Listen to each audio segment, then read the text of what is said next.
Bonjour à tous et bienvenue sur cette dernière vidéo qui traite de la vie en société et en particulier du problème de la violence. Ce sera donc le dernier cours en ligne que vous aurez sur le thème de la société puisque au terme de cette vidéo, nous allons passer à un cours suivant qui va concerner la justice et le droit. Je résume rapidement ce que nous avons fait la dernière fois. Donc nous avons vu que il y avait une violence innée chez l'homme. Évidemment, cette idée était discutable, mais en tout cas, la violence était un fait. C'est-à-dire que on pouvait constater au cours de l'histoire que les êtres humains étaient violents les uns vis-à-vis des autres. C'est ce que j'écris en rappel. Donc la violence est un fait. Nous constatons sa persistance au cours de l'histoire des hommes. Et je précise que l'histoire est, pour une très grande part, le récit des batailles que les hommes se livrent. Ainsi, c'est pas un hasard si ce que l'on retient de l'histoire, ce sont justement les événements violents. Qu'est-ce que ça veut dire? Ça veut dire que la violence dans l'être humain n'est pas anecdotique.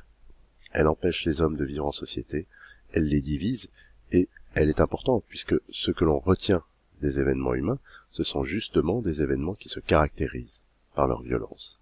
J'ajoute donc, elle n'est pas seulement un fait, elle est aussi un problème à résoudre. L'objet du cours, à présent, est de tenter de donner une solution, alors évidemment une solution théorique, au problème de la violence, et même de voir par quels moyens les êtres humains ont tenté de résoudre eux-mêmes ce problème de la violence. Donc, si je lis la fin de la diapositive, nous allons tenter d'en donner une solution en lisant à nouveau un texte de Spinoza, désolé pour la faute, donc un nouveau texte de Spinoza qui forme la suite de celui que nous avons déjà étudié au cours numéro 1. Donc nous allons aborder un nouvel extrait du traité théologico-politique de Spinoza et nous allons essayer de dégager les idées principales qui se trouvent dans ce texte. Je passe à présent donc à la lecture du texte. Maintenant il est clair que si les hommes avaient été ainsi organisés par la nature, que leurs désirs fussent toujours réglés par la raison, la société n'aurait pas besoin de loi. Il suffirait d'enseigner aux hommes les vrais préceptes de la morale, pour qu'ils fissent spontanément, sans contrainte et sans effort, tout ce qu'il serait véritablement utile de faire. Mais la nature humaine n'est pas ainsi constituée. Chacun sans doute cherche son intérêt, mais ce n'est point la raison qui règle nos désirs.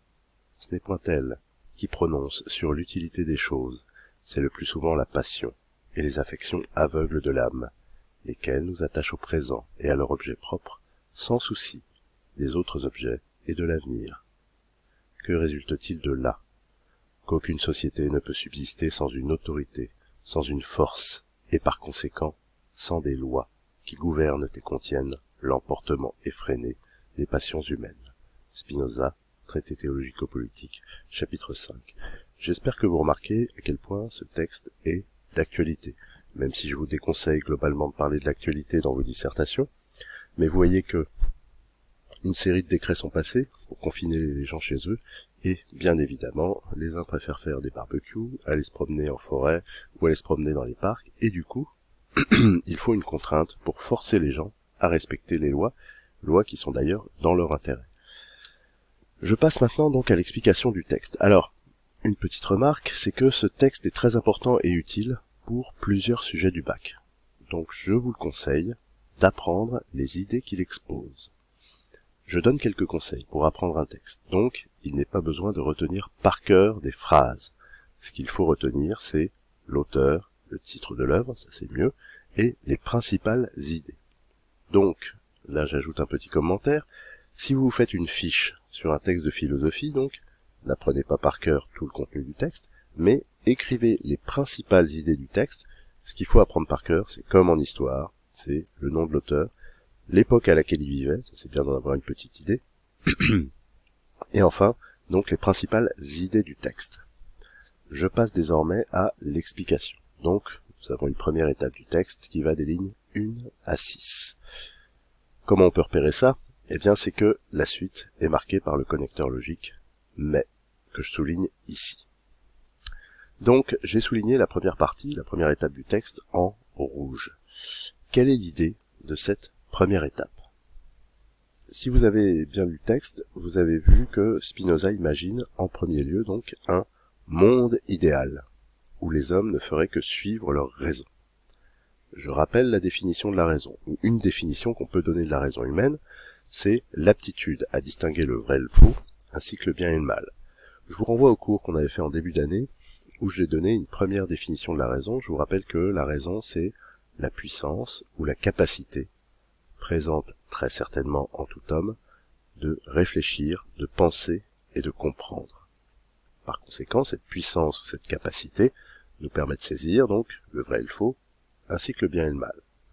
J'ajoute une dernière remarque avant de passer à l'explication du texte, c'est que, étant donné que la raison est une puissance ou une capacité, eh bien, nous ne l'exerçons pas toujours.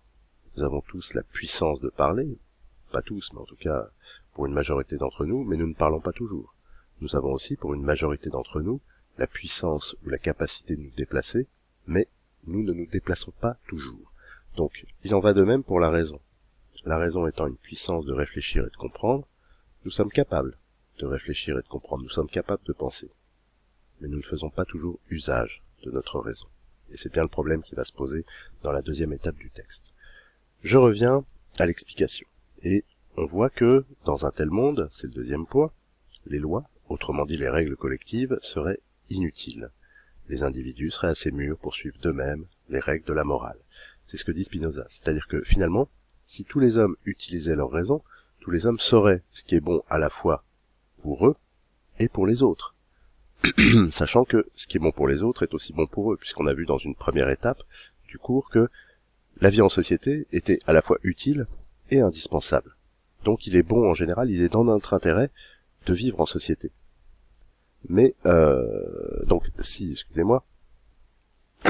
chacun utilisait sa raison, eh bien, les lois seraient inutiles, puisque nous saurions à tout moment ce qui est dans notre intérêt, dans l'intérêt de la société, les deux intérêts étant identiques. Je fais une petite remarque en troisième point, c'est que ce monde idéal, c'est celui d'une société anarchiste, c'est-à-dire sans pouvoir. Pour beaucoup d'élèves, l'anarchie ou l'anarchisme est synonyme de chaos. En réalité, si on regarde l'étymologie, anarché en grec signifie sans pouvoir. L'anarchisme, c'est un courant à la fois philosophique et politique qui a pour ambition d'instaurer une société sans contrainte et sans pouvoir, mais la présupposition de l'anarchisme, si vous voulez, la condition sous laquelle cette société est possible, c'est que les êtres humains soient entièrement guidés par la raison et suivent tous leur conscience morale. Alors, est-ce que c'est le cas en réalité? Ça, on va voir que Spinoza considère que pas du tout. On passe à la deuxième étape, lignes 6 à 11, et nous voyons que la deuxième étape vous indique que nous ne sommes plus dans un monde idéal, mais dans le monde réel. Spinoza indique qu'il y a une nature de l'homme.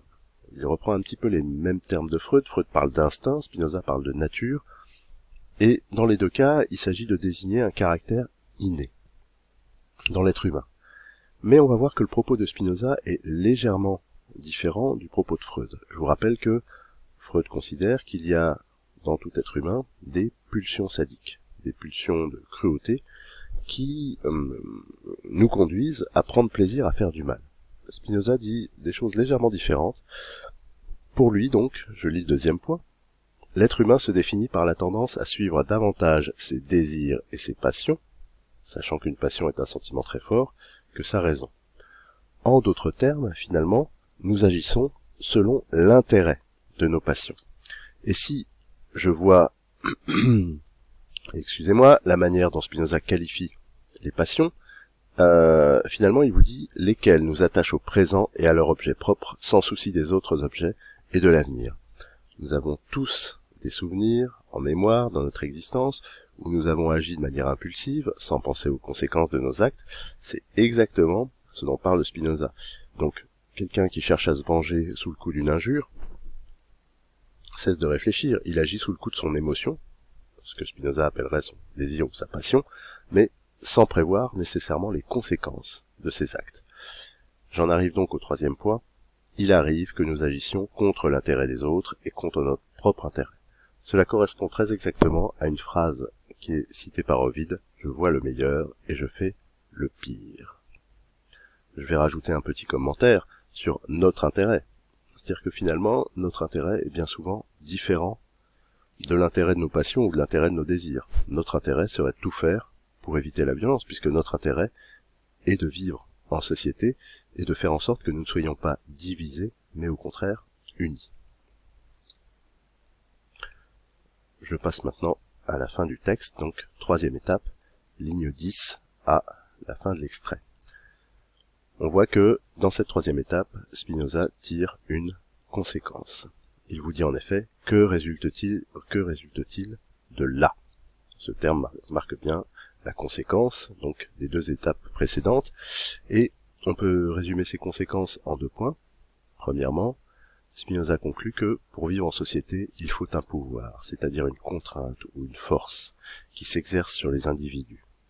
Cette contrainte les empêchera d'agir contrairement à l'intérêt collectif. Alors, comment on va l'appeler cette contrainte? Eh bien, on va l'appeler tout simplement la loi. Pour que les individus suivent leurs raisons plutôt que leurs désirs, il faut imposer à tous une loi qui soit la même et qui prendra effectivement l'aspect d'une force ou d'une contrainte. Ça, ce sera très important. C'est-à-dire que la loi va limiter notre liberté. Et elle va nous empêcher, elle va nous contraindre à obéir par des moyens dissuasifs, par des amendes, par de la violence, par de l'emprisonnement, pour nous empêcher justement de suivre aveuglément ces désirs qui provoquent la dissension, qui provoquent la scission dans la société. Et donc, ce qu'on voit dans les faits, c'est ce que je dis dans le deuxième point, c'est que la peur de la loi a un effet dissuasif et nous empêche de suivre nos désirs les plus violents. Donc, conclusion de Spinoza, c'est que, finalement, la violence sera contenue par la loi.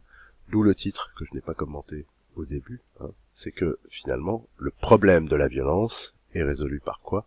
Est résolu, et a été résolu dans l'histoire de l'humanité, par la loi. Je présente ceci en conclusion, en vous disant donc que la loi peut se présenter comme une solution au problème de la violence. Voilà le premier point de ce cours sur la vie en société. Finalement, si on jette un petit regard rétrospectif sur l'intégralité de ce chapitre, l'intégralité de ce cours, nous avons vu, premièrement, que la vie en société était indispensable pour la survie. Deuxièmement, que la vie en société était agréable, qu'elle était une fin en soi. Nous avons plaisir à être avec les autres. Mais troisièmement, nous avons vu que l'être humain, et ça c'est l'histoire qui nous le montre, pouvait être violent, pouvait se laisser aller à ses désirs, et donc avoir tendance à diviser la société elle-même. Et nous sommes arrivés à la conclusion que, pour résoudre le problème de cette violence, il faut la loi. À présent, cette conclusion, et là je passe au deuxième point, pose une série de questions. Quelle sera la loi la meilleure, autrement dit la plus juste? Et comment définir ce que l'on appelle juste et injuste? Et je vous annonce que ces problèmes seront traités dans les vidéos suivantes. Quelle horreur, faute d'accord, ignoble. Les vidéos suivantes qui auront pour thème la justice et le droit. Donc, finalement, notre conclusion ouvre un problème, notre conclusion ouvre une question.